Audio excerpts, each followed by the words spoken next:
Hello, everyone, and welcome to another episode of Between Two Studs. I'm Alex Stud. And I'm Ron Stud. And today, for episode 41, I almost said 31, Ron, 41. Yep. We have on the show an awesome local musician here in Chicago, F.U.R.Y. How are you doing tonight? I'm doing great. Thank you guys for having me. Absolutely. Thank you so much for being here. As the beginning of our show, as we always do this, F.U.R.Y., I don't know if you know this. I don't know if you've heard it. Listen to any episodes, but we are officially sponsored by Malort, the greatest beverage of Chicago. Nice. So we always pay homage to Malort. We pay homage to our guest by having a shot of Malort to you. So cheers to you. Thank you. Now, I got to ask, F.U.R.Y., sometimes when we do this, we have guests, obviously, from all over. And so sometimes we have guests who are like, I've never heard of Malort. You're obviously, Chicago. You live in Chicago. You're more Chicagoan than pretty much anyone we've had on the show. What's your take on Malort? Be honest. I'm a simple girl. So last night I was drinking PBR. So I don't even think I'm that qualified to to judge. I love it. You said shot. I was like, sure, I'm with it. I'm just the type like, yeah, I'll try a shot of this, shot of that. So I feel like that's a true Chicago girl. Take off. That is true. I love it. I love it. All right, so strap up. We are entering into the Ember round. And, what's interesting, F.U.R.Y., and I was thinking about this, we have our normal list of questions, right, that we always ask every one of our guests. And believe it or not, I believe you are the first guest we've had on the program that we haven't met in person in any capacity. Am I right in saying that, Ron? Yep, I think so. So, F.U.R.Y., we know you through another guest of the show, Dan Pogo. So I'm going to tweak the question around a little bit. Normally, we ask the guest, how do you know us? Obviously, you know us through Dan Pogo. How do you know Dan Pogo? Wow. So I met Dan on the set of my music video, I Won't, which I shot in 2018. So it's been a while. And he was there. He was one of those people who just kept the energy high. So a song might be 3 minutes, but trust, a music video could take 12 hours to shoot. So I think when Dan, by the time he came around, it was in the late afternoon. We had been shooting all day. So my steam was kind of running out because it's such a high energy song. And Dan came right on along and just started blasting Polish music. I started saying, wait a minute, we're here with F.U.R.Y. I want a music video set. He just treated me like I was already at the Grammys.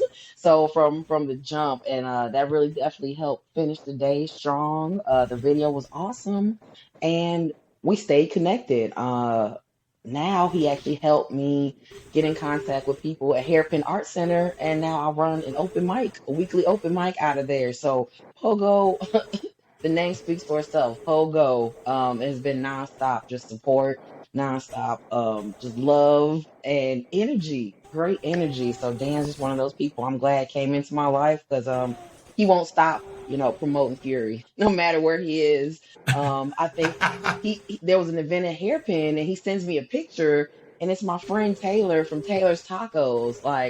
And I'm like, how did this conversation come up to where you guys both know F.U.R.Y.? So I'm just thinking he's out there like, yeah, today's a nice day. Have you ever heard of F.U.R.Y.? You should hear this rap.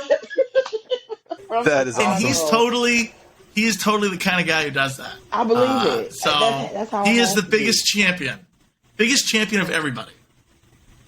I love it because we all need a pogo, and just thinking about it makes me think of bouncing around everywhere, just pogoing. But it's true. It's same difference. I love that. Everyone needs a pogo in their life. We have ours. He's gonna have that so slogan on a mask or something soon. I can see it. We all need a pogo. Yeah. Come on. Shoot, yeah. I think we need to reach out to Dan and say that needs to be on a campaign bumper sticker. Everybody needs a pogo, right? I hear it. I feel like you said I gotta get one. They're right. Why don't I have one? He just has a way of connecting and just like you said, the energy. I've never met him in person, but my goodness, on the episode that he came on, phenomenal presence and just love that. So, changing gears a little bit, F.U.R.Y., tell us a little bit about yourself and what are some of your passions and interests? Let's see. Definitely music, but art in general, I'm passionate about. 2020 definitely had us all reanalyzing, recalibrating. And one thing I got into was school, and I became a part of a program, the Odyssey Project, which is through UIC. It's a humanities program for college Hmm. credits, and it's free. They offer it to people from the West Side, South Side. Oh, wow. Yeah, and one of the classes is like art history, there's critical thinking, stuff, I didn't go to college, so I was like, now's the time, it's not too late. And I had Right. nothing but time. So I started going, and it's really changed my outlook. It's gotten me more dedicated to be in, art centers and art, around creatives. So that's something I'm definitely passionate about. Um, I'm a big kid at heart, so I love cartoons, Hmm. all kinds. I'm a big What's your Simpsons favorite fan. cartoon? Simpsons. It goes Simpsons. Simpsons, Cool. then King of the Hill, then probably like Hmm. Boondocks, Yep. and You like Archer. Futurama?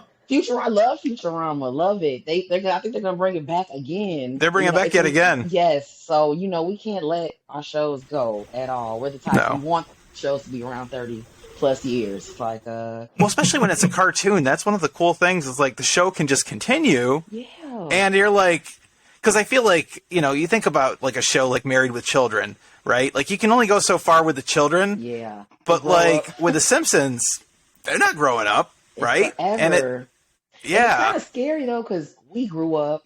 I can remember being Right. Lisa's age. Now I have a daughter who's, she's a little older than Lisa now, but I remember when she was 8, and I'm just like, and I'd be watching Simpsons with her, like, what is happening? I keep yeah, growing, but so that's something we had to come to terms with. We do change. We do get yeah, older, but we can still have it here, enjoy it. I've loved seeing like Simpsons grow into the show it is yeah. Right. today. It is really tripped out just to see the references or to like actually understand it as an adult. To watch Hmm. episodes from the 90s as a 30-something-year-old is Yeah, like, what? We were watching this? You were like, ooh, I should not have been watching this. But It's so right. true. You're it like, oh, I was. totally missed those jokes. Oh, they all hit now. It's Yeah. so funny. Well, like even my daughter, she saw it on Disney Plus, so she's like, "Oh, there's Simpsons. I want to watch that." And I'm like, "No, you don't get to watch it yet." She's like, "But," I'm like, "There's so many other shows." But yeah, I mean, I remember watching it at her age, so I probably am being a bit of a hypocrite. But you're right. There's so many jokes that And you kids, they definitely, still don't get. yeah, Like, I've watched it with my daughter, but I can definitely see how some parents are probably like, "No, you're not gonna watch this." yeah, But it still goes over their heads. Like, especially the early yeah, ones, they don't. They just love the yellow. Everybody's yellow. yep, To them, yep, all they know is SpongeBob. I'm like, hold on, yellow was cool before Yeah. This SpongeBob. predates right, There you SpongeBob. go. Doesn't it hurt to say exactly. predate? Well, and so listen, Fury, this leads, you're just talking about creatives, right? You're talking about music, you're talking about art, and to me, film, television, that's all a form of art, right? It really is. So we always ask the question, I'm skipping one, we'll come back to the other, but it goes hand in hand, right? Like one of the questions we always ask our guests is name a piece of art, which again can be anything, right? That somehow speaks to you or represents you in some way, shape, or form, and tell us about it. Okay, so I chose this song that I came across very recently, probably like 3 months ago, 4 months ago. And it's actually a song by Suzanne Shanbaum with other members of the Berkeley Women's Collective. So this is probably from the Hmm. 60s, and the song is Hmm. called Fury. And sometimes I'll randomly like be kind of Googling the name, and you'd be amazed how many Furies there are, how much different.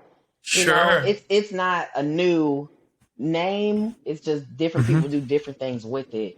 And this song hit me like a ton of bricks. And it's like Hmm. folk music.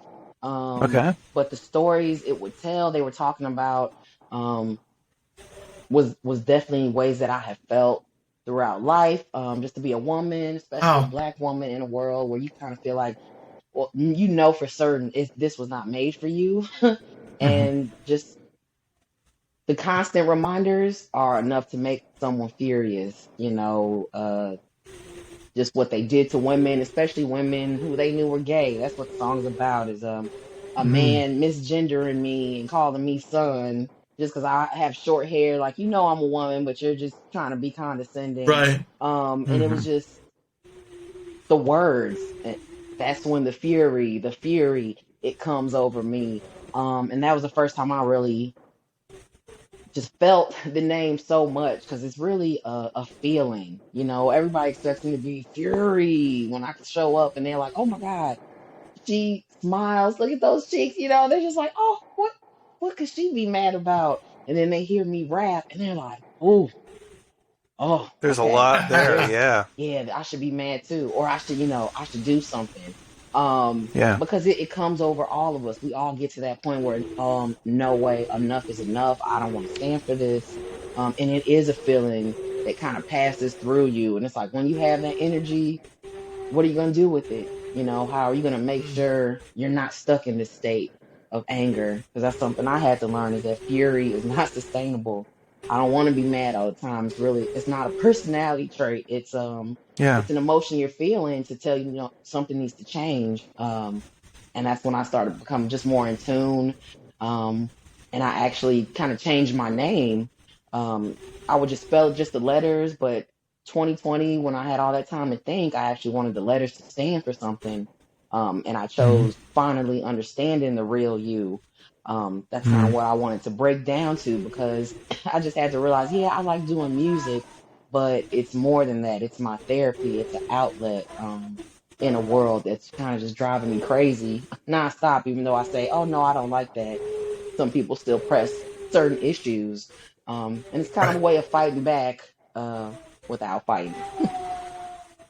Well, and it's definitely tough, too, because, like, there's so many times where just various things kind of come up and they can really, really get under your skin, no pun intended there, but it's like there's a lot of just different issues. And I think, if anything, everyone being home during the pandemic, I think in some ways really kind of catalyzed a lot of people really being one way or the other way. And it's like, and I think what I think has really been maybe a frustrating part, kind of as somebody on the side as well, is we also need to be able to have conversations with people, right? Even if somebody disagrees, I think one of the most infuriating things, as well, is that, the people who sometimes get things, they get it, and the people that don't, you can't even find a commonality to say, well, we can at least agree on this, or we can, and it can be very frustrating, because you just kind of almost can lose faith in others, because you're like, how is it you just don't get that? And that, yeah, I can totally get where the emotions can kind of, but yeah. Sorry. No, you're good. I totally understand what you mean, but as I have matured, I used to be ready to fight all day, argue all day, debate, but then you just realize people are in different places in their life at different times. There's times where I remember being in high school and never getting along with English teachers, just because we couldn't connect. I was a young black girl. They were older white men. I'm like, F. Ray Bradbury. I didn't care. I'm just like, this does not connect with me. And we were Fahrenheit 451. Are you kidding me? That's what I'm jumping to now. 33, and the only thing that gets me through my office shifts are audiobooks. So I already just finished Fahrenheit, 451. Just the short stories, Stephen King, but I love Ray Bradbury now. Like, I love the Twilight Zone. But I couldn't take it in at 14. I couldn't take it in at 13, just because I wasn't, open to it. I was like, I don't see how this appeals to me. And that's what I try to tell myself. Like, when I'm arguing with someone or we can't see eye to eye, I'm just like, we're in two different places right now. This person hasn't seen what I've seen. They haven't, had my experiences. I used to be quick to just say, you're an idiot, walk off. But after the Trump years, you can't just leave people, with no discourse, no back and forth. Yeah. So I can say, hey, this isn't working right now. Let's stop. Even if we don't have to connect it doesn't mean I have to keep attacking you, or I'm not understanding that, hey, this isn't for you. And I really stopped explaining a lot. I feel like the older I get, you kind of know who's with you and who's not at that moment, and you just stop trying to win the world. You just kind of try to find Right. people who are on that same wavelength, who, and some people change their mind. They're just like super conservative at one point, then they'll get liberal, or they're liberal as they're younger. They'll have kids and get super conservative. So I realize right now in my life, I'm probably more liberal, but who knows, in 20 years, things can change. So, and I think that's the part of like finally understanding the real you. It's really kind of a joke because there's no real you. This is like you right now with the information yeah. So it's infuriating because you'll never be there. You'll never get there. I think it's really well said, Fury, because I really do believe, and this goes back even to The Simpsons earlier, right? Like art and its impact on us can change significantly based on where we are in our lives, right? As we go through different stages and have different experiences. I wasn't interested in Ray Bradbury when I was in high school either, right? And it's interesting how, as time comes on, I mean, looking at The Simpsons now versus in the 90s, right? And still being able to get something out of it. And I think what's interesting, too, is that the example you brought up, if I heard you correctly, you said it was written in the 60s at the University of Berkeley in California. And you think about, okay, 60s, Berkeley, which, great university. It's also a very wealthy part, very liberal part of the country. And it's like, here we go, 50 years later, it's having a huge impact on someone who grew up in Chicago, right? Like, think about, like, that's amazing to me that how art can transcend so many things, right? And so many different generations and personalities and differences. And you never know where it might come back, right? Where it might come full circle. Absolutely. And who might appreciate your work, right? That we'll touch about later in the show, but work that you're doing today, who knows how it might be consumed and digested in 50 years from now, and it might be listening to and appreciated by people you never anticipated that would appreciate your music, right? It's amazing. Absolutely. No, that is so cool, and a lot of people may not know I'm a huge jazz fan. So when they hear me rap, they hear me rap to certain beats. They are just so fascinated by how many syllables I use or the cadence, and I'm like, that's from jazz. That's from, my mentors are like Ella Fitzgerald, and you never get that, I love Ella. Woo, just like the best freestyler. Now that's the ultimate freestyler, improvisation. So, but just the funness of jazz, and jazz was the rap of its time. They downed it. They were just like, what? It's just noise, and these horns aren't supposed to sound this violent, aggressive. So I think it's funny when you'll hear older people, talking about rap, because it's like they didn't like your jazz and your hoochie coochie music, juke joint music. So it's true. Every generation, the one, current one, right? And it's ironic too, because that previous music, in the case of music, but it could be any type of literature, is in many ways paying homage, right, to the older content, and just it all built on new that. Flair, absolutely, right? Especially in music, music. Absolutely. So, I think it's just a combination, and it's going to keep pouring in. But when I pick up the pen, that is definitely on my mind. It's like, what message am I putting out there? It's a reflection of me. I want to be remembered for being dope, and that every time you heard a F.U.R.Y verse or worked with F.U.R.Y, it was a dope experience. She really brought me in and gave her all. I don't think I've ever done a verse where I took it easy, or no, I want to kill it every time. That's just because it's a legacy you're leaving. Whether it is a painting, a podcast, you are putting something down that can be reproduced, rebroadcast, and you never know how it's going to be taken in. You hope it's well received, or that it does spark some kind of conversation. And that's what separates us from animals or barbarians, is that we take the time to step out of ourselves I think if you're around people who just think like you, if you just going along, you haven't argued with anybody in a year, something's wrong.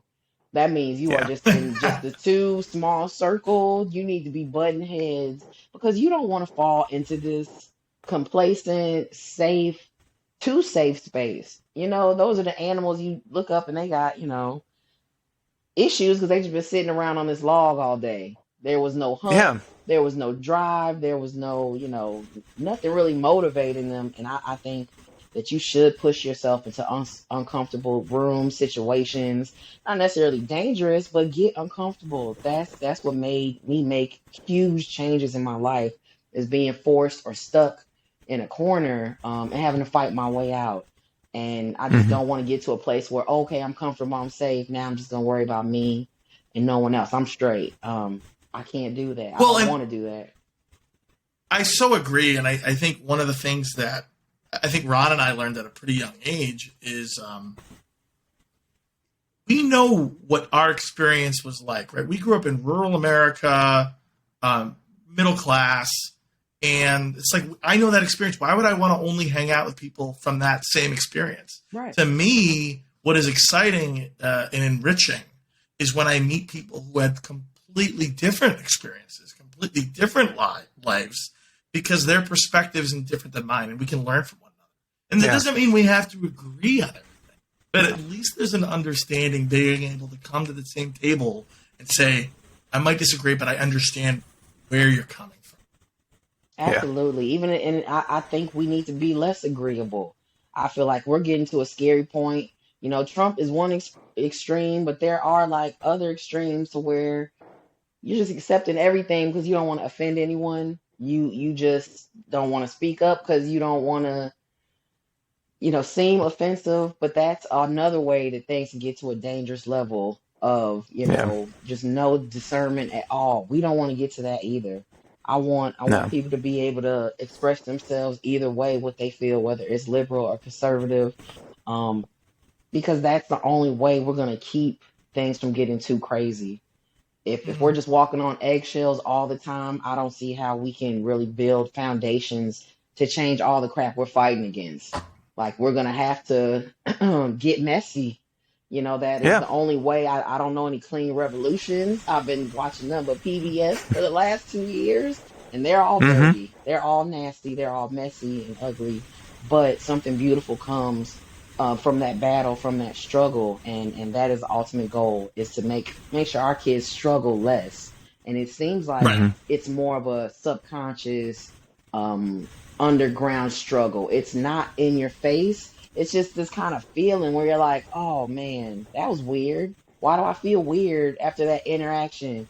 So like, that's something that these kids struggle to get in tune with. Like, I'm around someone who's trying to make me uncomfortable. How do I get back to safe?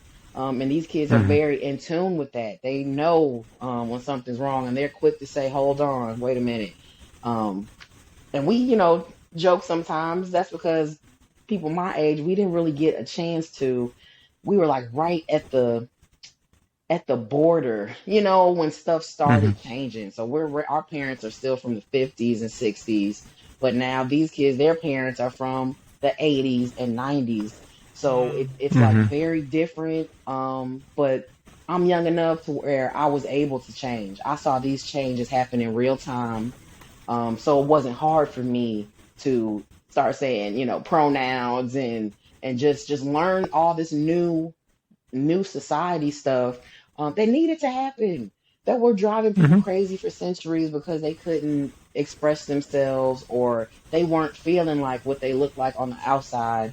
And it was affecting people. So I'm glad that these conversations are here. I'm glad there's classes coming, just a way to know that, hey, this isn't what, I thought. This isn't what I was told. But we can learn. We can unlearn. Like, unlearning is hard. Yeah. And we should, as a society, never be comfortable with the status quo. Yeah. Right? Like, that's a terrible thing when everyone's just, we've made enough advancements. We don't need to keep going. Yeah. Complacency is a big problem. You can't just let it. That's a huge problem. Yeah. And I think it's actually, to me, I remember having a professor told me this once. It's like, one of the best attributes of humanity is that we die. And that might sound crazy, but that's how progress is made, right? Like, there's going to be a day. I think I'm pretty progressive, Fury, but there's going to be a day where I'm the old crotchety person, and it's probably going to be a good day when I die, because the next generation will be a little bit more progressive, a little bit more understanding of the timing of what's happening in the world that I won't have context to.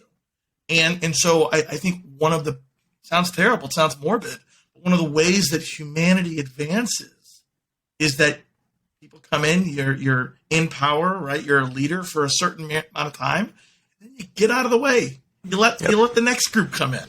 Absolutely. So, And I think that is the issue, especially in my community, Black community. That's something we struggle, passing the torch.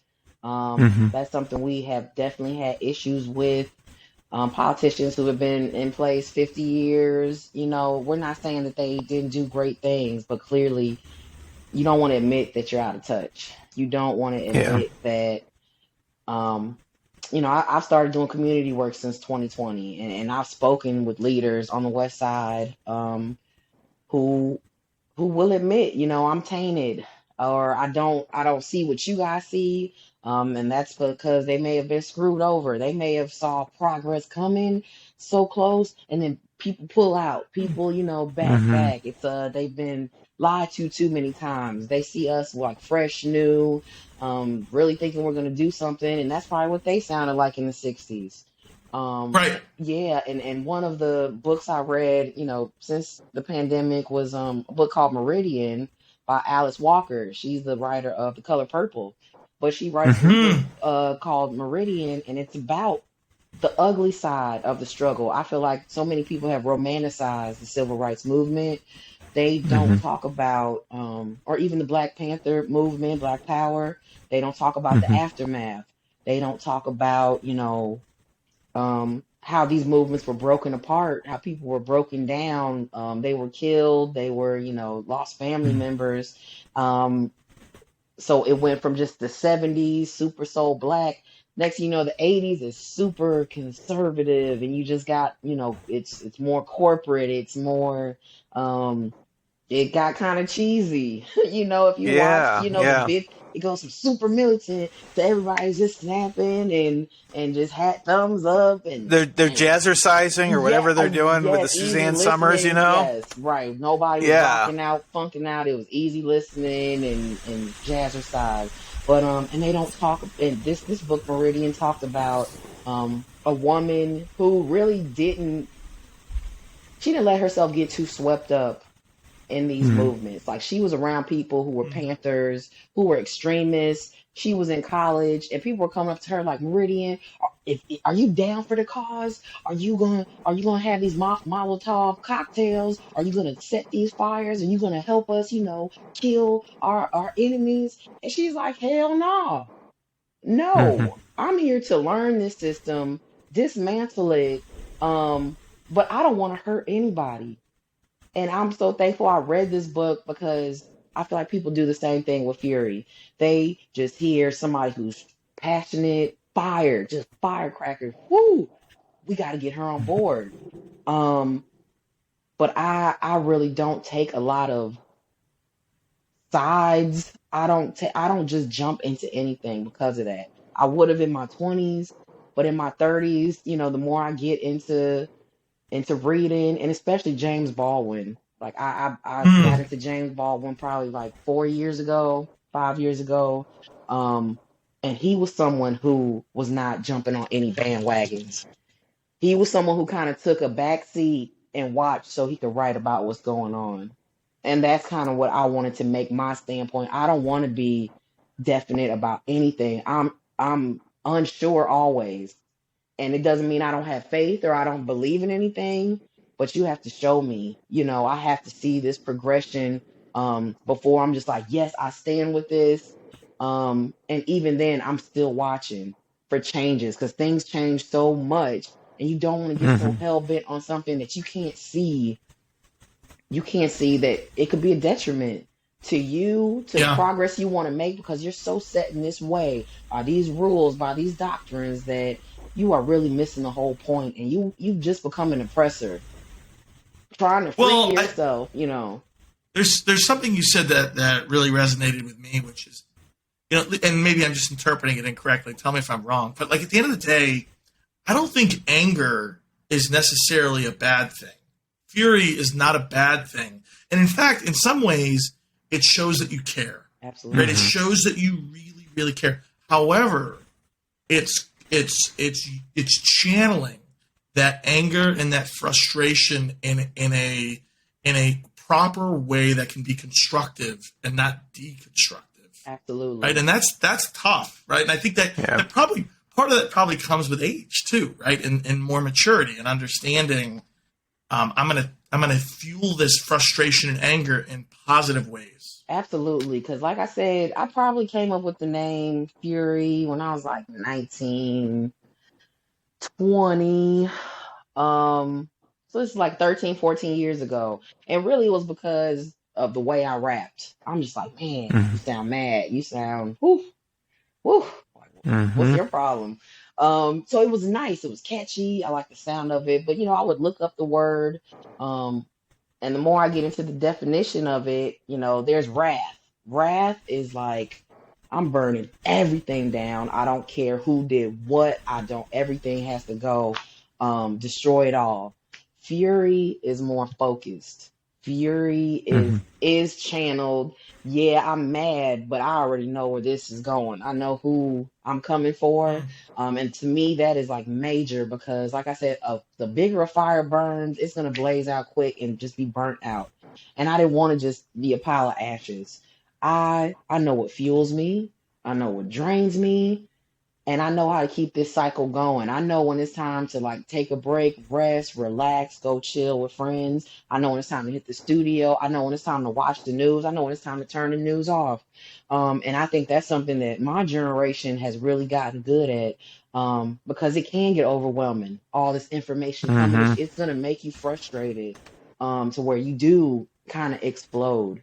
But I think Fury is a more in tune way to get in tune with your anger so you don't take it out on the wrong person.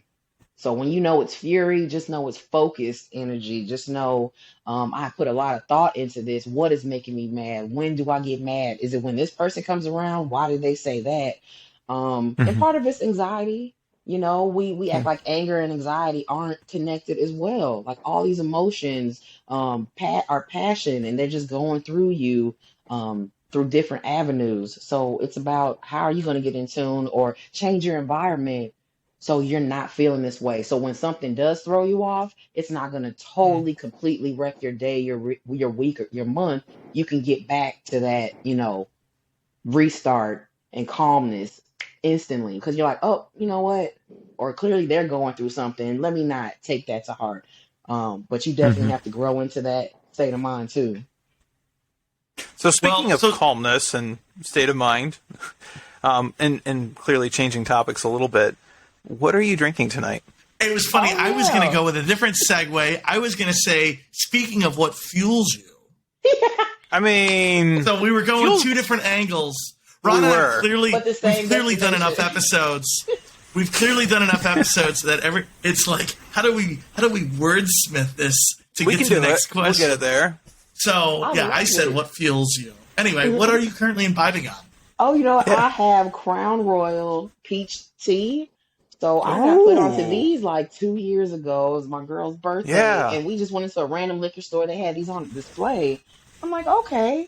When I think of Crown Royal, I think of like what my mom used to drink with the purple bag. Like, I just love the bag. Yeah. It's like, hey, I put my Legos in there. Can I get this bag? I was royal with it, okay? But it's I love the peach. I think they have like a green apple flavor too. But it's real nice, goes down easy. I'm like 2 of these and I'm done. I think I'm at the point I don't need 4, 5, 6 of anything. I want something that's just gonna get me where I need to go. Yeah. Well, and I bet you that's very refreshing in Chicago summers. Oh, absolutely. But I mean, I would just suck on an ice cube too, as long as it's cold. But it doesn't quite give you the same goodness that Oh something with no, not at alcohol all. does. I'm way more fun off this than ice cubes. Love it. Well, so Ron, what are you working on over there? So today I'm having Wild Turkey Long Branch, and this has mesquite barrel aging, and this is kind of like a weird. This is like a tie-in with Matthew McConaughey, where he wanted to kind of do. So he's basically like a brand ambassador for Wild Turkey, and he wanted to bring some of his Texas history by saying let's bring some Texas mesquite barrels basically to age it, and it gives it a really kind of cool flavor for a whiskey. So, what about you, Alex? What are you drinking? Well, I was looking for my bottle of F.U.R.Y, which is a Chicago distillery. I was going to have that. So I'd like to pay homage in some way, right, to the guest. Totally couldn't find it tonight. Totally, this is way not relevant at all, but it's a delicious beverage called Corn Trooper. I've had this on the show before. It's a pretty strong flavor because it has such a high corn mash, but it is delicious. So, yeah. So, hey, last question of the round. You kind of touched on this a little bit, but I want to make sure you have time to respond to it again, if you'd like. We always talk about how COVID has impacted our lives. Ron and I created this podcast, and again, we like to think about it in a more of a positive light, if possible.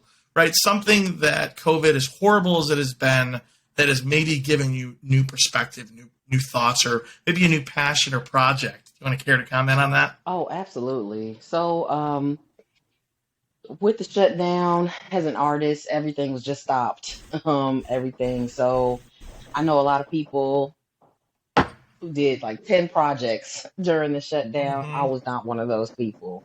I'm just like, just don't go crazy. And make sure your daughter doesn't see you unraveling. It was just important to me not to freak out because I couldn't imagine being a kid going through school with the virtual schooling and all that. So it was really, she kept me on track to just make sure, like, okay, let's just follow the guidelines. Let's just, wear our mask, go out, be safe. So that helped a lot. But with the shutdown, I was forced to stay home. And I live on the west side. I'm in Austin, which is a beautiful community, but it does have a lot of issues. It's a lot of disinvestment, a lot of areas that haven't been touched or used since the 60s or the riots, and Dr. King was killed. So it was always good when I can go out. We're right next to Oak Park. If I need anything, I can go right across the Oak Park. It's there. I can go up to Belmont Cragen. There's restaurants, but that changes when you're just at home every day. All you want to do is go outside, go for a walk in your neighborhood, and that's when you notice, man, there's not a lot of green spaces. And I used to live off of Chicago Avenue and Massasoit, and I saw that there was one big green lot, and it was fenced off, so it's like the places that are green, or one was a garden, a community garden, but it just looked like it was never used, and that was fenced off. So I'm like, there's no parks, like restaurants that have healthy options. Everything's just fried and just the same, like pizza puffs, just fried chicken, and just not anything you want to eat every day. And it really made me ask, what's going on? Why is it like this? I'm from the West Side, like Holman Square area, and so I grew up in like Garfield Park, going to just see the area. So I know it. I'm a West Sider, but this is the first time that I had lived on the West Side. I moved here 5 years ago, almost 6, and it was something I was kind of running from.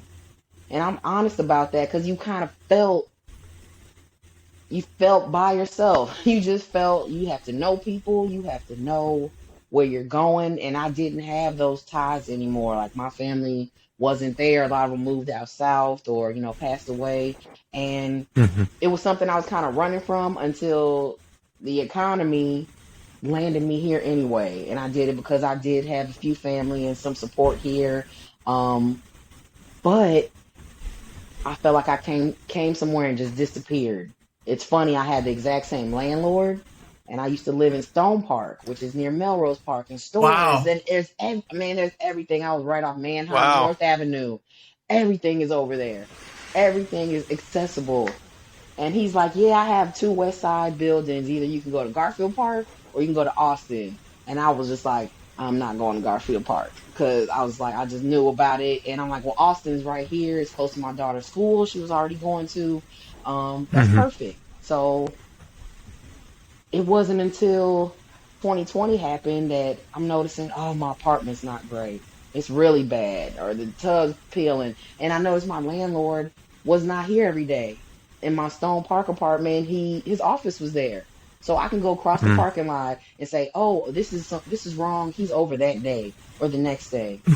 When I came to the West Side, he would come in the morning, stick his money in the slot, get the rent checks, leave. And that was it. And that when I say I disappeared, I totally noticed the change. I noticed how he treated other tenants. I noticed just that you were ignored. Any repairs were not getting. It was cheap. I'm like, I can't. You want to spray paint my tub? I'm like, I think I need a new tub. Underneath this paint, it looks like the gates of hell under here. So and the building was just super old, and that's really what got me passionate about getting involved in community work. I'm like, I know that these landlords, they do this because who are you going to tell? You're going to call 311, wait for 6 months. You're at work, even if they were to come inspect, we're going to take off work, which you can't afford to do. So it was a lot forcing me to just go along and get along.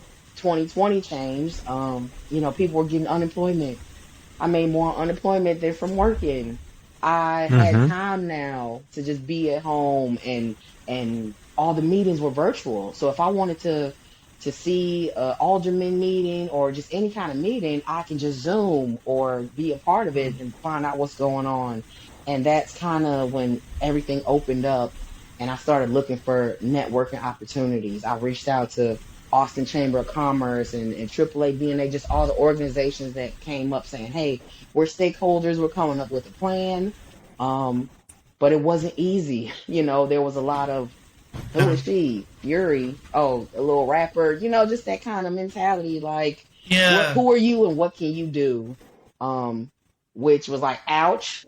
But I just kept paying attention. I kept meeting people, having candid conversations. We didn't always see eye to eye, but I let them know, hey, I've been here already almost 5 years. I want to know what's going on, and I want to be a part of things to help change. You want answers. Yeah, absolutely. You want answers. Well, and I don't mean to cut you off, but I wanna dive into this in more detail. And what I want to do, if you don't mind, F.U.R.Y, is I want to go to break.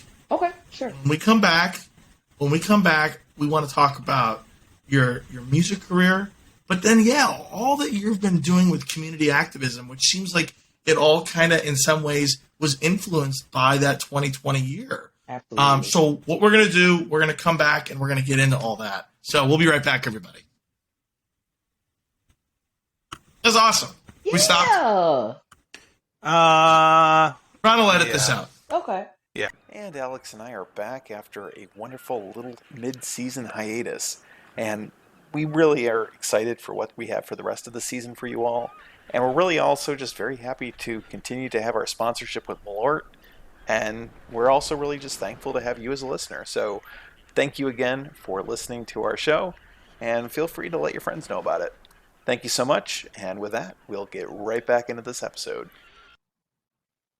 All right, welcome back to Between Two Studs. We're hanging out with F.U.R.Y, and it's interesting. We definitely want to get into your music career. We want to talk about your community activism. But during break, you and Ron all of a sudden got into a very excited conversation about XMen. So I feel like we have to talk about it for a few minutes on the air. I think one of the things that this stemmed from was before we in the first segment, we were talking about how you can appreciate art many years later. But then I also think you were talking about the parallels about the surface level of what XMen was all about versus what it really was all about. So, F.U.R.Y, do you mind, why is XMen so important to you, and what are your thoughts of it? Well, I didn't start with the comics. It was the Fox Kids cartoon I grew up on, and I was telling Ron, as watching it as an adult with my child, I noticed how mature the themes were. There was some hard hitting stuff about, against prejudice, against bigotry, how we must learn to coexist. And as I was older, I learned that Stan Lee was basing this off the civil rights movement, off of Malcolm X and Martin Luther King, who had two totally different views. One was just like, we can't live, with white people. We need to get away from them. We can't trust them. And one was of peace, and we have to learn to work with them, to live with them, to build with them. We both share this planet. So it was a great way of kind of dealing with issues. Not everybody wants to hear about black and white, and sometimes you have to do human and mutant. You have to, even with Ray Bradbury, you have to do Martian Chronicles, because when you take the earth element or just the reality out of things, you're able to really get free. I feel like a lot Right. of people are trying Otherwise, to it's too close. It's It's too close to home. It's too close, and you've kind of shut part of yourself down just to keep your sanity. There's people who really don't want to talk about anything race related because they are just overwhelmed by it's hitting them constantly. Because now we're really trying to address everything right now. So there's just like, I can't. But if you were to change the scenery, change the setting, but it's the same themes, you can reach a lot more people. And I feel like a lot of kids my age who watch these cartoons, X-Men, Spider-Man, it made us want to be superheroes. And I definitely feel that Fury is a superhero. Every time I get in the booth, I can feel the cape. I can feel the responsibility. It sounds funny, but I believed it then as a teenager. I believe it now as an adult who's actually getting involved, connecting with people, and bringing a lot of attention to a community who really hasn't had much attention other than violence, carjackings. So it really did leave an impact on me, and I just would like to thank Fox and Stan Lee for trusting children to take it in. And I think, like you said, art you can come back to it. And once you come back, every time you're going to take something new and even better. And to watch it, in my 30s, just loving the fact that they gave us a chance. It wasn't just like, oh, it's kids, let's just dumb it down. Oh no, this is too complicated. Yeah. I feel like nowadays they would have said, no, this is way too complicated. We don't want to, it's too, Stanley was like, we're getting these messages out. This is what X-Men are about. And these kids need to know it. So I just appreciate them trusting us enough to take it in and putting it out there. Yeah. No, I think one of the things that we were talking a little bit about during the break is that, to your point, like, yes, Magneto, he kind of represents Malcolm X. And yes, you have Professor X, or Professor Xavier, right, who represents really Martin Luther King. And even like the legacy virus, that's the AIDS virus. And there's all of these things that, yeah, they're all kind of going on. And yes, they're in this fictitious world and universe that's separate. But I think that that's one of those things that makes it even all the more powerful, is that, yes, there is some commentary about this.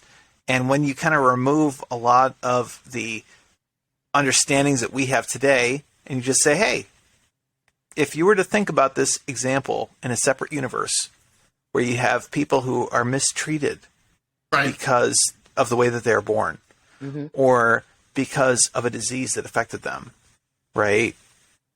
All of a sudden, all of the political understanding that we have in our current universe that we live in kind of starts to say, that's not a fair deal, right?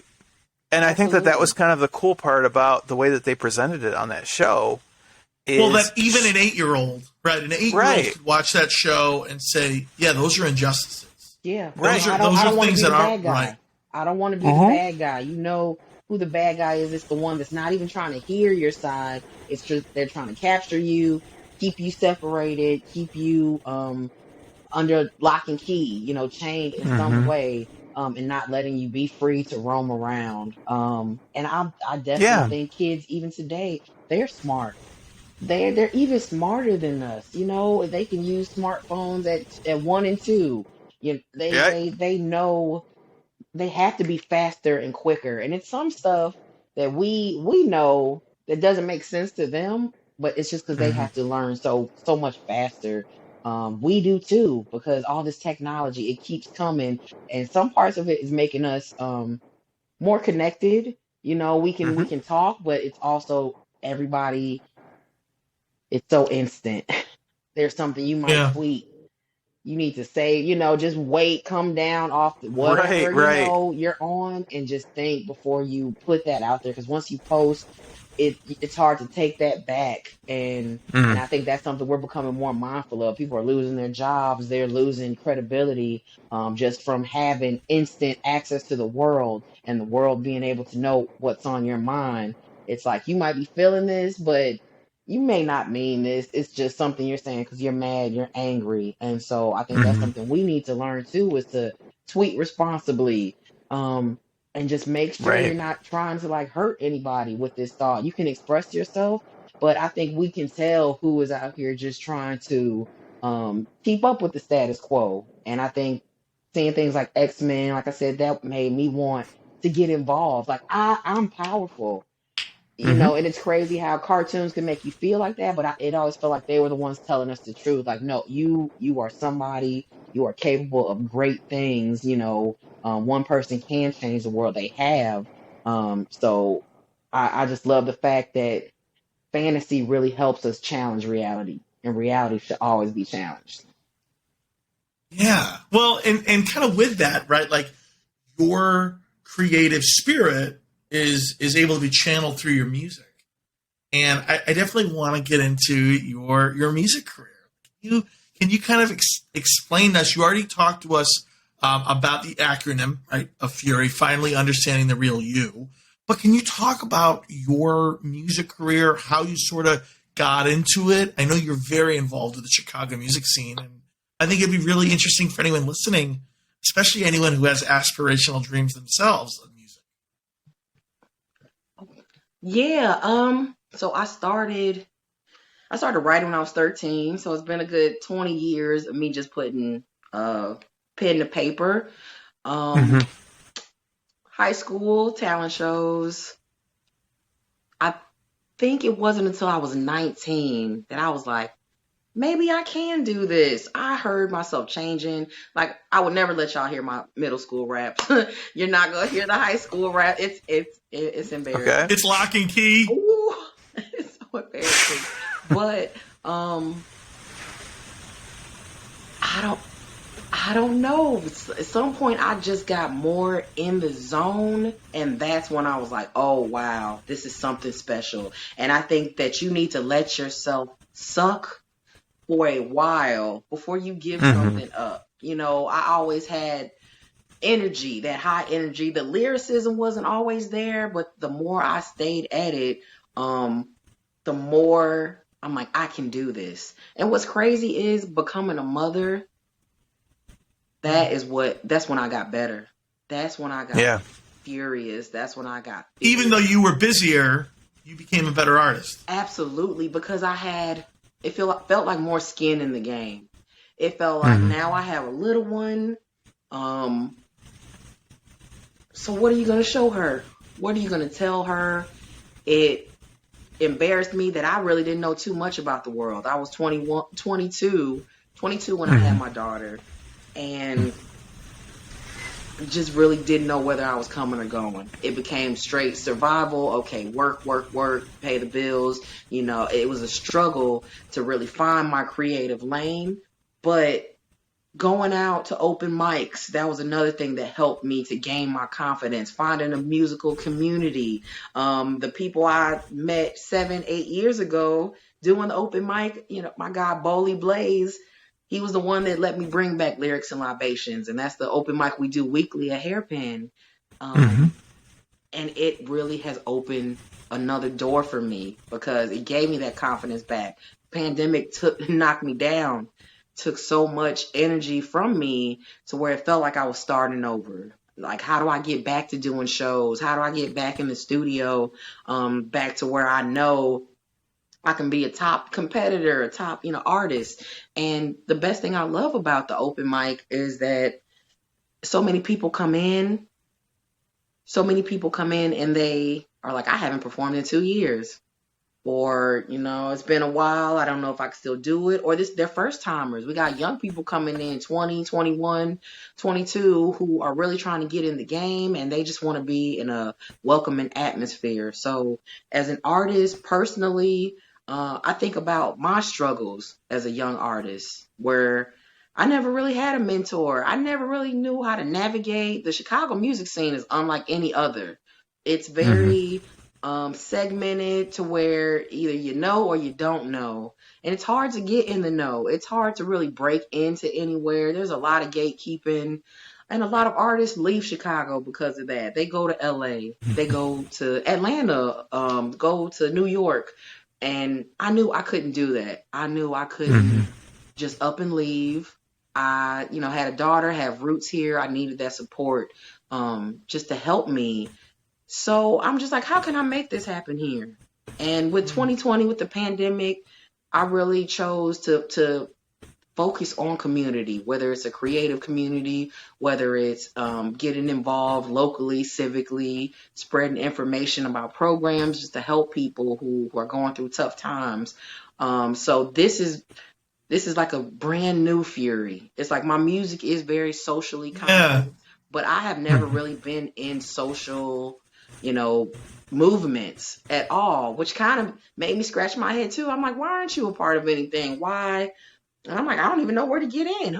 What's around here? And the West Side has that kind of weird, it's so big yet so small. There's so much land, space, people, but so many communities are so small and tight knit, to where if they don't know you since you were a baby, they're gonna be like, just side eye, who are you? Yeah. So much has been taken. So much has been taken. So they're gonna make you prove yourself. So this is me showing I've been here, I'm from here, let me show you what I can do. And as soon as I saw an opportunity available, I went for it. And with the grant, I ended up getting it. So it's like it's off to the races now. Well, and if you want to get into that grant. Yeah, go ahead. I was going to say, could you tell us a little bit about that grant? I mean, 1.5 million, right? Yes. Congratulations. Thank you. I am still floating on air. I got the news early January. I submitted it in August, and it's called the Chicago Community Works Grant. It is from Mayor Lightfoot, an initiative to get programs. We'll get funding for construction in either like a city-owned lot, a city-owned park, or a library. So from networking with people in my community, I reached out. Tina Augustus, she used to be president of Chamber of Commerce in Austin. She made the suggestion. She's like, "Oh, F.U.R.Y, do something with Columbus Park." She didn't really know what, but she's like, nothing ever gets done there. And that's such a big, it's historic. The more I learned about it, I looked it up. I'm like, wow, I learned about Jensen. And it's on the National Registry of Parks, which you don't usually see in a city park. Right. So we have so much history in Austin. These homes are from Frank Lloyd Wright and Frederick Nietzsche, I think his name is. But there's so much history and beauty that's kind of been forgotten and covered by just crime, debris, just the lack of investment, and apathy, straight apathy. There's no other word I could think to describe the atmosphere around here. Is that you here, you need to figure it out because you're on your own. Ain't nobody coming. And it's something that I definitely want to change. I want people to get more vocal about their experiences, because now there is attention. 2020 brought civil unrest because people are tired and they're not hopeful. And when that happens, you're going to get kids who don't care. And for people to ask, what's to be done? What can we do? And I'm just like, well, how about put them in a place that doesn't look like crap with trash and dirt and, get them out of the gutter. If you want them to appreciate and value life, give them a beautiful life. Give them a life of quality. Don't ask. Well, and allow them to be proud of where they live. Right. Yes. There's history there. I'm from the West Side. I didn't even know that neighborhoods had names. I thought Garfield Park was the park. I thought I didn't even know there was an Austin. I didn't know there was, I know I was in Holman Square. I'm just like, I'm out west. I'm out west. I'm on Polk and Kedzie. And I think a lot of kids on the west and south sides, they are in this small box, or they don't go downtown. They think Lake Michigan is an ocean to them because you're just in this same, 1 mile, couple block radius, and that's all you've known. And it makes you feel like you're a tourist in your own city. You're like, I live in Chicago, the Chicago, that Chicago. But people who aren't from here can tell me more about history and sights and sounds. So that's another way you can fight crime. We have money coming in, so it's like, how can we put this towards, beautifying it and giving them something to fight for? Nobody wants to defend trash. Yeah. Yeah. Well, in that neighborhood of Austin, I remember before we recorded this, I was doing some research. That's a neighborhood I don't know a whole lot about. And it's like, wait, Ernest Hemingway was born in Austin? Well, right? Like Oak Park. So Oak Park is right next to us. So I walk past the Hemingway house. Oh, they love telling that. But yeah. It's amazing. It's all right there, right? There's so much history that people should be proud. Yeah. And so, I think that's a great thing that so can you get into a little bit more of the details? So you applied for this grant, won it, $1.5 million that will go towards renovating the park, correct? Right, correct. So Columbus Park, it's large. Half of it's a golf course. They have a 9-hole course, which, people use, but there's so much. The rest of the park has gone underutilized. I know there's a beautiful walking trail. We have fields, baseball fields, there's basketball court, tennis court. So the money will go to repaving, to beautifying the walking trail. It's right across the street from Loretto Hospital. So we want to help get people outside, encourage health, wellness. Like, a lot of things about the shutdown is the lack of green space. And so we want to make sure that we're using this green space to activate the community.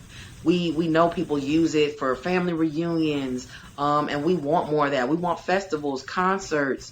So some of the ideas that I proposed was an area for food trucks, where they can pull up if there's a big event, or we can have an event based on these food trucks and, Taste of Austin, anything like that, to promote businesses, to promote just economic development, because that is what I'm interested in. I don't want to be a charity case. We don't want that. We want to say we have money. We spend $100 million or more just at the grocery store, Pete's, just at neighborhood grocery stores. We don't have here. We take it to Oak Park, or we take it to Cicero. We take it to Berwyn. We shop. But it's like we don't have that sense of pride in our community because we don't have the nice shops. And you guys come up with all these excuses why it's not here, and it's not making us feel any better. So it's like something has to give.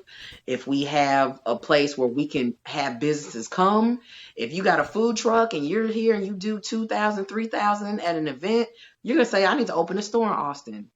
Heck yeah. So it's like we don't want to guilt businesses for not being here, because we have to understand that they don't want to put themselves at risk for a community they know nothing about. They're not going to take a chance and go bankrupt for places they don't know about. So it's like, how can we open the doors and get it in an open environment, get people out here, cultural events. The community is changing from 90%, 95% Black to now we're probably down to like 83% Black and 13% Hispanic. So, that's always going to come with conflict because it's two different cultures, and a lot of times we're pitted against each other. So another part of my proposal is to have these cultural events so we can appreciate them. I love Mexican food. I love the music. I love the culture. I'm not trying to say, oh, no, y'all can't come into Austin. Y'all are not taking over. We need to figure out a way to make this change happen peacefully. And also look at how we can get more resources, have resource fairs here, job fairs. Columbus Park is gorgeous. Nature areas. There's a lagoon. with where kids, they camp out at night. I talked to one of the officers, he works with the kids, Officer Martinez, and he was like, Fury, you know, can we put something for the kids, like a nature park, to where it's a park, but it's like branches and stuff. You know, I've seen them up north, so it's more like a log, to where it doesn't disturb the integrity of the natural areas of the park. So I'm excited about the input we've been getting, and this is a project that the mayor wants finished by the end of this year. So it'll be, I was going to ask on the timing. End of the year. End of this year, yeah. So that's awesome. It's not like a lot of construction. It's more so adding benches, adding flowers, adding, you know, a lot of the stuff can be done hopefully by fall. So we can start using it immediately. And then, you know, concerts. I was like, I don't hide my agenda. I need music out here. This is what I'm about. Right. And nothing unites people more. No, I think that's one of those things where I think one of the most important things that we all need really is you need to have a sense of pride about where you come from, right? Because if you have no connection to where you're from, right, there's no real motive for you to give back. And there's no real motive for you to even want to stay. And I know that, you know, Alex and I were from Buffalo, and we ended up moving out, but we still have a lot of pride about where we come from. And I think that that's such an important thing. You know, it's amazing to see a park that really kind of showcases and says to everybody, this is why you need to check this out. This is why you need to be here. Because it really does bring the community together. Absolutely. Right? And it's like, I don't want to make it sound like there is no pride in Austin or on the West Side. But I feel like it's more geared towards like, I've survived it. I'm tough because I live out here and I'm making it and I'm surviving out here. I think we're to the point where we don't want to survive anymore. We want to thrive. Right. We want to thrive. Absolutely. You should. And you want to be able to raise a family. Exactly. Ruth. Right. And these, oh my God, these homes are beautiful. These streets are tree lined. It's absolutely gorgeous. But you can't appreciate it because we have to find ways to invest. And so it's like, how do we get this program in? Columbus Park is a great place where people can come, connect, and really get to talking to each other, even if you're not comfortable going indoors yet. Some people aren't ready to go into auditoriums or have community meetings. So if we can have areas in the park where we can get together and have these discussions, or maybe not even discuss it. We're kind of tired of talking about what's wrong as well. Just let stuff happen organically. Maybe we meet each other at a festival. Next thing you know, I got 10, 20 friends out here that I can hang with.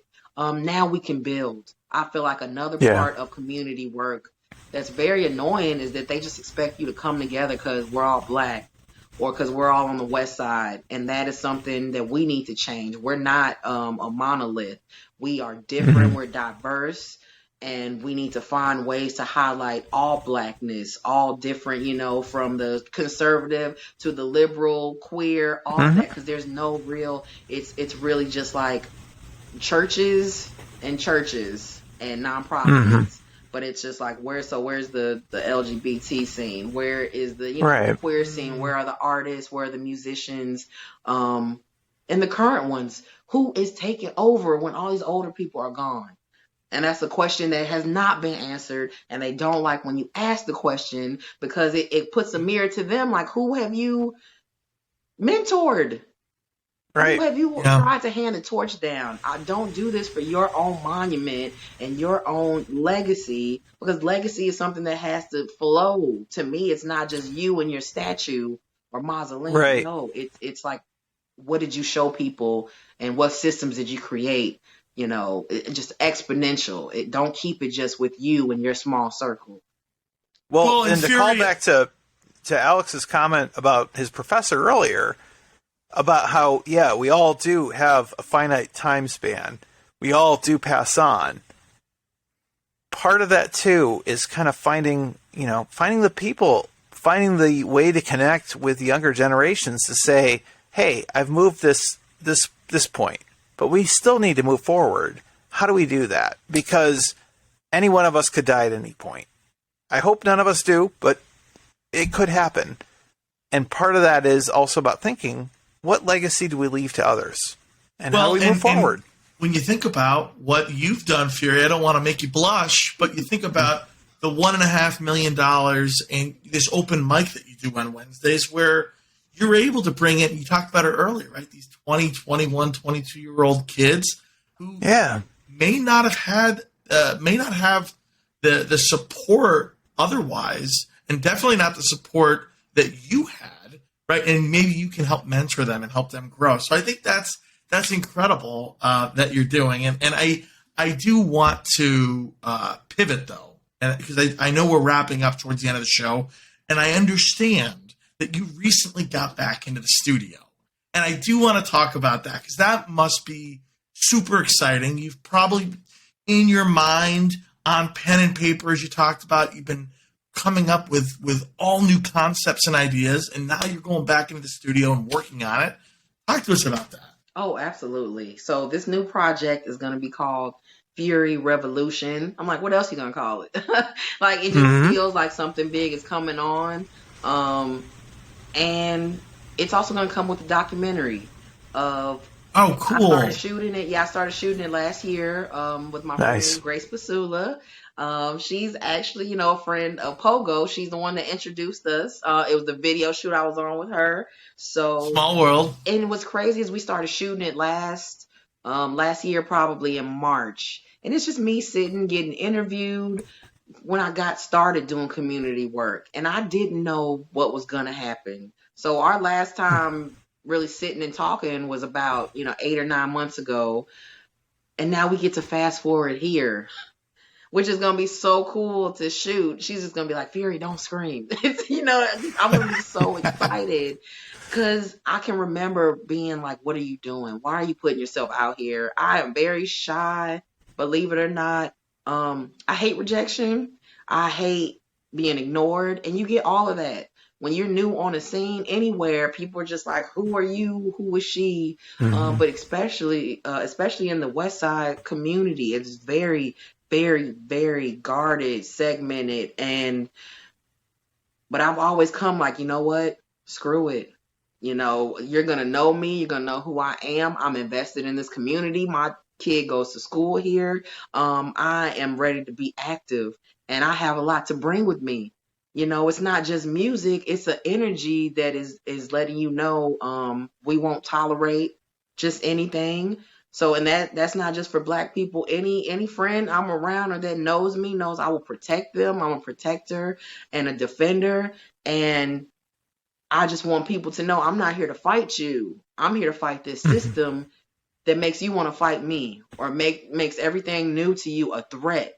That's not a coincidence. That is on purpose. That is what we have been raised around to keep us on guard and to keep us from peace of mind. So I'm excited to continue to record. It's a great experience. I have a new engineer as well. Her name's Ksenia, and she is awesome. The music we've been recording, I've got 2 songs down, finished. The title track, and then there's a new song I just recorded Friday called Queen. And with that song, I'm really just talking about the word.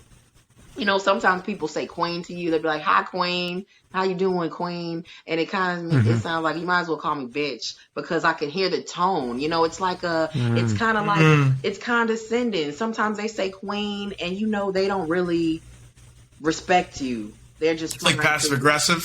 Yeah, it's very passive aggressive. So it's kind of one of those songs to redefine the term.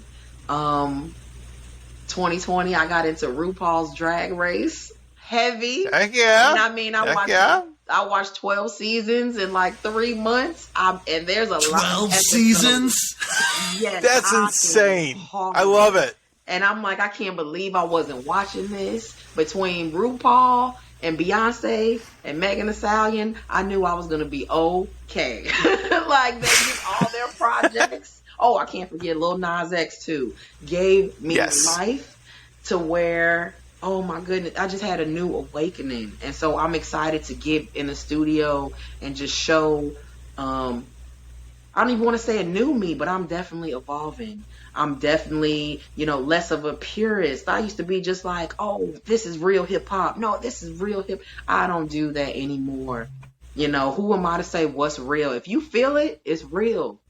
And it's that simple. And we want to act like we can gatekeep and tell people what to listen to, but you can't, because if this inspires you more, take it. It's funny you say that, because we had another musician on a couple weeks ago, and he's a jazz musician, and he was like, I don't even like when people say I'm a jazz musician, because music is music, right? And it all bleeds together, and the best music is when you're not limited to saying, well, you have to be in this little area right here. Well, no, I'm going to sample from over here. I'm going to take influences from over here, and I don't care what you want to call it, right? And actually, you brought up Lil Nas X earlier, and I don't know a whole lot about his music, but I'll say this: I thought it was so cool that you'd think, oh, hip hop and country, right? That's the song that made him big, right? You go, Those two genres would never go together. Except, guess what? He did make it happen. He did, and it worked so well.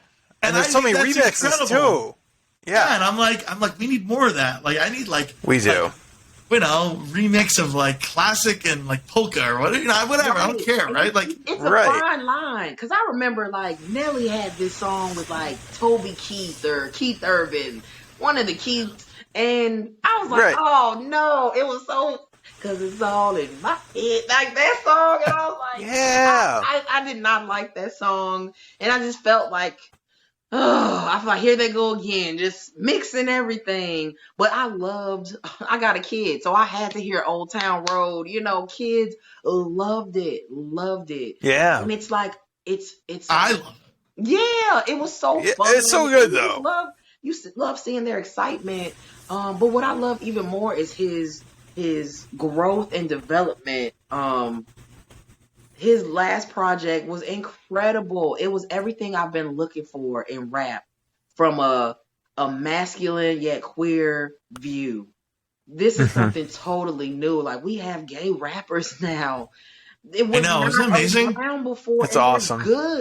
They're good. Yeah. He can out rap, the top tier. He's up there. And not just that, but they're allowed to be strong and soft whenever they want. And it's just like, it's about time. And I feel like if more, young, especially just to see a young black boy turn into a queer black man freely, I need these kids to see this. Like, we didn't have that. I grew up a huge Queen Latifah fan, still am.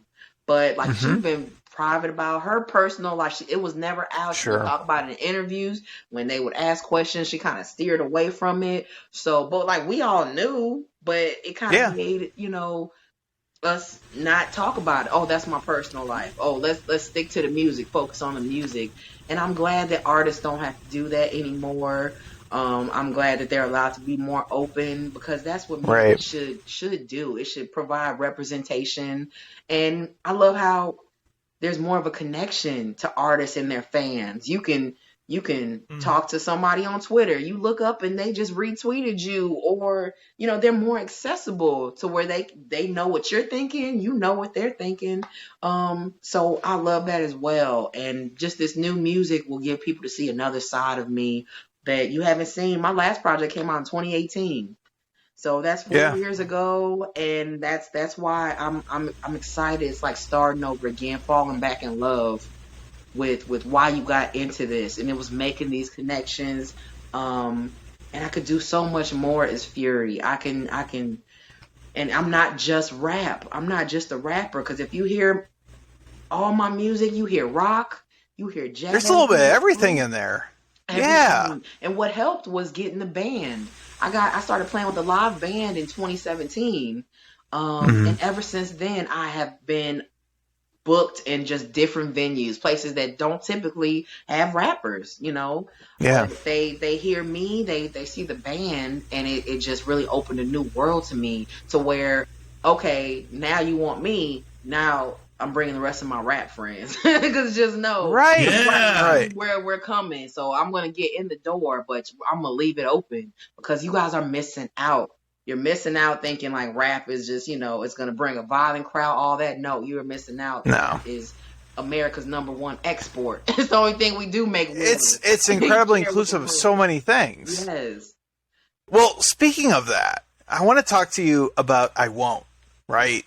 So I Won't has been featured in Gentefied in Netflix twice, which is awesome. But I also want to say I love like the piano riffs in there. It kind of reminds me of another artist. This is a Philadelphia artist. You may or may not have heard of them, Chitty Bang. Okay. So they did a really cool collaboration. They did a song called Ray Charles, right? Where you have a lot of the piano vibes that really just kind of come through really hard. And as I listened to it, I was like, heck yeah. Like, there's a lot that comes through with that. Could you talk to us a little bit about that? Because it's an awesome song, by the way. Yes, I love it. It's one of my most popular songs. That's the song I'll be riding and I'll hear it on the radio from like vocal or chirp radio. So Tom Caruana, he's in the UK. The producer's in the UK. I've never met him face to face. Hope to meet him one day. But my guy Blaze, Bowley Blaze, who I know from Lyrics and Libation, he's the one that like put us together. Tom sent me some tracks, and it's a very basic track because it doesn't really change. It's just dun, dun, dun, dun, dun, dun, but it's super simple. And it's one of the hardest songs I've had to write to because it took me a minute to get the start in. And I remember when I was writing it, I would work out like in the mornings before work and I was on a treadmill. That's what helped me start writing. And you could hear in the music, it sounds like an ultimate workout song, Jock Jam, Volume 29. It just has that intensity. It's just like, and it came to me, it sounds very like anthemish. As soon as that comes on, you know what time it is. And Gentefied, I'm so glad that they used it. It was my first placement ever, which made me really focused about making music that you can see in a movie. I feel like my music is very theatric anyway. It's telling a story, and it always has like this hero element to it. So it just encouraged me to keep writing to fit something like that. This new music, I'm telling you, I could hear it in a Nike commercial, Adidas, I could see Serena Williams in it, like this new music, and I definitely will give you guys the exclusives when I get, some more recorded. Hell yeah. Yeah, it's super exciting. So I'm just like, you got to call it Fury Revolution. Like, it's coming. Well, and speaking of the Fury Revolution, so for anyone listening who want to get in touch with you, who want to listen to your music, who want to follow when this album drops, how do we follow you? How do we keep in touch with Fury? Oh, well, yeah, I like to keep it simple. So I'm on Instagram at Fury Hip Hop. And then my website is FuryHipHop.com. And it's funny, like people sometimes call me, even my girl Grace, we've been friends for years, and she'll introduce me as Fury Hip Hop. And I'm like, that is my Instagram. So it's like my first and last name now. Fury Hip Hop. And I just take it as, well, maybe that's a genre. You just made your own genre. Now, are you listening to hip hop or are you listening to that Fury Hip Hop? So I love that. I love it. I try to put a good spin on it. I like classic rock and I like Fury Hip Hop. Fury Hip Hop. I'm telling you, it'll get you in. It'll get you in anywhere. So, yeah, the website, and I'm very active on social media. So you can search me, follow me, because I'm getting better. I got a newsletter, too, on my website. So please subscribe, and I'll send you monthly updates of new shows or just ways you could get involved, because I want people to be a part of this project. I want listening sessions. I want art. Let me know what you think of this art design, this cover art for this project, because I'll be doing fundraising too. So getting Kickstarters going just so people could feel like, hey, this is my project. Look at this artist I'm supporting. This is Fury. She got to make it. And like, we want to be a part of helping her get to that level, because I've always hit this ceiling. And this is the time where I'm ready to break through. Heck yeah. Willy Wonka style. You just like tired. That glass elevator is going right to the top. Boom, boom. And so like this was definitely, the grant really helped to catapult me into this like new level to where people are really taking me seriously. Like, oh, now we want to see what she's got to say. And I'm like, don't worry. I'm getting it ready now. That's amazing.